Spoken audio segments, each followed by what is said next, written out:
बच्चों, welcome back to coaching वाला। तो बेटा लास्ट वीडियो में हमने अपने एक्सरसाइज 5.4 का 5.2 का अपना 10th क्वेश्चन कंप्लीट किया था। आज हम 11th क्वेश्चन अपना कंप्लीट करेंगे। तो चलो बिना टाइम वेस्ट किए अपने क्वेश्चंस को स्टार्ट करें। ठीक है, टाइम वेस्ट नहीं करना है, फटाफट क्वेश्चंस को कंप्लीट करना है। ठीक है, तो चलो स्टार्ट करें। देखो बेटा क्या बोला गया 11th क्वेश्चन में, which term of an AP 350 27 and 39, मतलब इस टाइप से टर्म हमारी दे रखी है A1 A2 A3 A4 A5 dot dot dot करके, मतलब ऐसे करके नंबर दे रखा है। ठीक है, तो आगे क्या बोल रखा है, ऑफ एन एपी दे रखा है will be 132 more than it's 54th term. मतलब बोल क्या रखा है क्वेश्चन में, कुछ इस टाइप बोल रखा है बेटा कि आपकी है ना 54th टर्म है, क्या है 54th टर्म की कुछ वैल्यू आई है, उसमें हमें क्या लिखा है मोर देन, मतलब उसमें हमें क्या करना है 132 ऐड करना है। जो टर्म आएगी 54th टर्म प्लस में 132 को ऐड करने के बाद जो टर्म आएगी, जो वैल्यू आपकी आएगी वो कौन से टर्म पे आएगी, मतलब कौन से नंबर पे आएगी, उसकी वैल्यू क्या आएगी, कौन से नंबर ऑफ टर्म्स पे आएगी, वो हमें फाइंड करनी है। ठीक है बेटा, आई होप आप सभी को क्वेश्चन में समझ में आ गया होगा। देखो बेटा हमें से बोल क्या रखा will be 132 more than it's 54th term, मतलब 54th टर्म की कुछ वैल्यू आएगी। हाँ जी भैया 54th टर्म की कुछ वैल्यू आई, मैंने वो 54th टर्म निकाल दिया। फिर क्या क्या रखा है कि उसी टर्म में आपको 132 ऐड करना है। जो फिर वैल्यू आएगी वो कौन से टर्म पे आएगी, मतलब कौन से नंबर ऑफ टर्म्स पे आएगी, कौन से नंबर पे आएगी वो वैल्यू, वो हमें फाइंड करनी है। ठीक है, तो चलो स्टार्ट करें। देखो बेटा क्वेश्चन में क्या क्या दे रखा है, ए की वैल्यू दे रखी है भैया, हाँ जी ए की वैल्यू दे रखी है 3, मैंने 3 लिख दिया। आगे डी की वैल्यू दे रखी है, डी कैसे भैया कि हम 15 A2 में से A1 को माइनस करेंगे तो कितना आ गया 12, तो मैंने लिख दिया 12।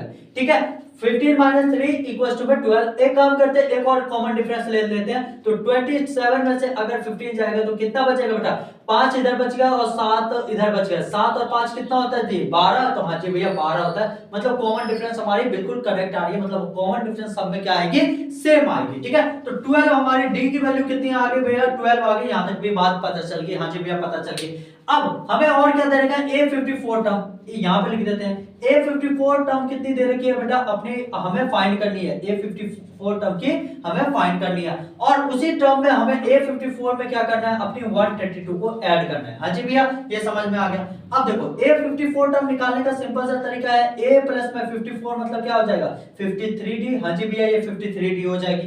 ठीक है, प्लस में क्या कर देंगे 132 लिख देंगे। 132 नहीं लिखोगे तो ये बाद के भरोसे रखो, बाद में हम कैलकुलेट कर लेंगे। ठीक है, तो A की वैल्यू आपको पता है कितनी है 3, तो 3 कर दिया। प्लस में 53 मल्टीप्लाई में क्या करूंगा भैया 12, तो मैंने कर दिया 12। ठीक है, अब एक बार मल्टीप्लाई कर लो, 53 मल्टीप्लाई में 12 करना है। 3 2 जा 6, 5 2 जा 10, ये मल्टीप्लाई, ये 3 1 जा 3 और ये 5 1 जा 5, ये क्या है 5 2 जा 10 कट गया, ये 6 आ गया, ये 3 आ गया, 5 और 1 6 आ गया, 6 36। तो ये क्या आ गया भैया 3 प्लस में कितना आ जाएगा, इन दोनों को मल्टीप्लाई करने पे 636, तो मैंने लिख दिया कितना। अब इनको ऐड करोगे कितना आ जाएगा 639। ये हमारी किसकी आ गई A54 टर्म की। A54 टर्म की कितनी आ गई 639 आ गई। ठीक है, अब हमें नॉर्मल क्या करना है, इसी में अपनी 132 को क्या करना है ऐड करना है, तो मैंने क्या कर दिया 132 को ऐड कर दिया। ठीक है, अब हमें यही तो वैल्यू फाइंड करनी थी ना, तो इसको ऐड करने पे 3 और 2 कितना होता है बेटा 9 + 2 कितना होता है 11। 9 + 2 कितना होगा 11, जल्दी बताओ मुझे।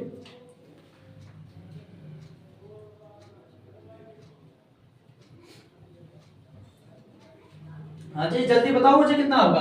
पहले देखो 639 प्लस में 132, तो मैंने इसको कर दिया 9 + 2 कितना होता है 11 का 1 कैरी लग गया 1 और 3 और 3 6 और 1 7 आ गया, और ये 9 6 और 1 कितना आ जाएगा 7, ये आ गई 7। ठीक है, 3 3 6 और 1 7 और 6 और 1 7 कितना आ गया 771 आ गई। किसको भैया 154 प्लस में क्या कर दिया 132 को ऐड करने पे ये का आ गई। ठीक है, अब हमें निकालना क्या था, अपने इन दोनों को टर्म कर निकालने के बाद हमें n निकालना था, नंबर ऑफ टर्म्स। क्या निकालना था, नंबर ऑफ टर्म्स निकालनी थी ना बेटा। हाँ जी भैया नंबर ऑफ टर्म्स निकालनी थी। ठीक है, तो चलो फाइंड करें। अब इसको मैं रफ कर दे रहा हूं, जल्दी से नोट डाउन कर लो, मैं फटाफट रफ कर दे रहा हूं। ठीक है बेटा, तो चलो ये रफ कर दो, यहां से यहां का रोल खत्म हो गया। वैल्यू लिख लो कितनी है 771, मैं यहां पे लिख दे रहा हूं। A54 की टर्म कितनी आई है, A54 की टर्म आई है 639, प्लस में क्या कर दिया 132 को, तो इक्वल टू में क्या आ गया 771। ठीक है, ये मैंने रफ कर दिया। ठीक है बेटा, अब देखो अब हमें पता है कि हमारी वैल्यू आ गई, तो अब हमें क्या निकालना है, ए एन इक्वल टू में क्या था, a प्लस में n माइनस वन इंटू में d, मीन्स हमें क्या फाइंड करनी थी, हमें तो भैया n की वैल्यू फाइंड करनी है ना। हाँ जी भैया n की वैल्यू फाइंड करनी है, तो an पूरी टर्म हमें पता है कितनी है 771 इक्वल टू में a की वैल्यू भी हमें पता है कितनी है भैया, a की वैल्यू 3, तो मैंने डाल दिया 3 प्लस में n माइनस वन इंटू में d की वैल्यू कितनी है 12, तो मैंने डाल दिया भैया 12 लिख दिया। यहां तक बात समझ में आ गई, हाँ जी भैया आ गई। अब भैया देखो 771 ये प्लस का इक्वल टू किधर आएगा, तो माइनस का क्या आ जाएगा 3 आ गई। ठीक है भैया, मेरे को बात समझ में आ गई। 12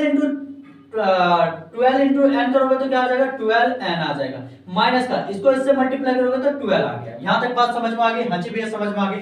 अब देखो 771 इसको ऐड करोगे तो 4 ये 7 और ये 7 आ गई। अब ये माइनस का इक्वल टू के इधर आएगा तो प्लस का क्या आ जाएगा बेटा 12 इक्वल टू में क्या आ जाएगा 12 है। यहां तक बात समझ में आ गई, हाँ जी भैया बात समझ में आ गई। अब 4 प्लस 2 कितना होता है 6, तो मैंने लिख दिया 6।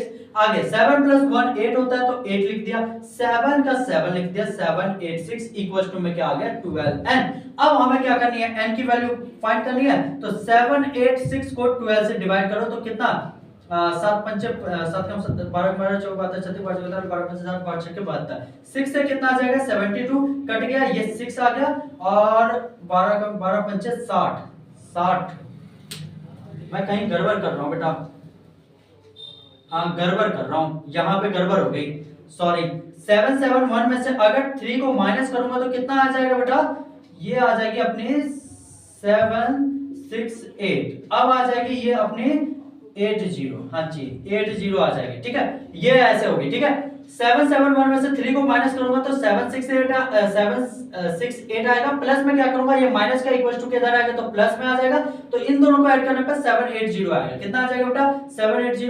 अब देखो, अब ये आ जाएगा 6 और ये आ जाएगा 0, तो 12 5 जा कितना होता है 60, तो ये कट के आ गया 60। तो हमें n की वैल्यू पता चल गई भैया, n की वैल्यू कितनी आ रही है अपनी 65, तो मैंने क्या कर दिया 65, n की वैल्यू ही तो हमें फाइंड करनी थी, मतलब 65 टर्म पे, मतलब 65 टर्म पे हमारी कितनी आएगी भैया 771 आ जाएगी, मतलब A65 टर्म पे क्या आ जाएगी भैया 771 आएगी। हमसे यही पूछा गया था कि A54 प्लस में 132 को ऐड करने पे जो आपकी प्रॉपर आंसर आएगी उसकी नंबर ऑफ टर्म्स क्या होगी, यही हमें से फाइंड करने को बोला गया था, तो हमने फाइंड कर लिया। तो A65 पे क्या आएगी भैया 771 टर्म आएगी, क्या आएगी 771 की वैल्यू आएगी। ठीक है, तो आई होप आप सभी को समझ में आ गया होगा। जहां कुछ भी डाउट हो या कुछ समझ में ना आया हो तो कमेंट सेक्शन में पूछना बेटा, अपने दोस्तों में वीडियो को शेयर करो, तुम्हारे लिए बहुत मेहनत करता हूं, तुम भी थोड़ी सी मेरी सपोर्ट करो। ठीक है, और जिस बच्चों को ऑफलाइन सेंटर पढ़ना हो तो मैं डिस्क्रिप्शन में एड्रेस दे दूंगा, वहां पे जाकर के विजिट करके पढ़ सकते हो, और बाकी अदर चैनल पर भी जाकर के आप पढ़ाई कर सकते हो। ठीक है, और बाकी अदर चैनल पे जाकर के फॉलो करो। मिलते हैं नेक्स्ट वीडियो में, तब तक अपना ध्यान रखना, अच्छे से पढ़ो।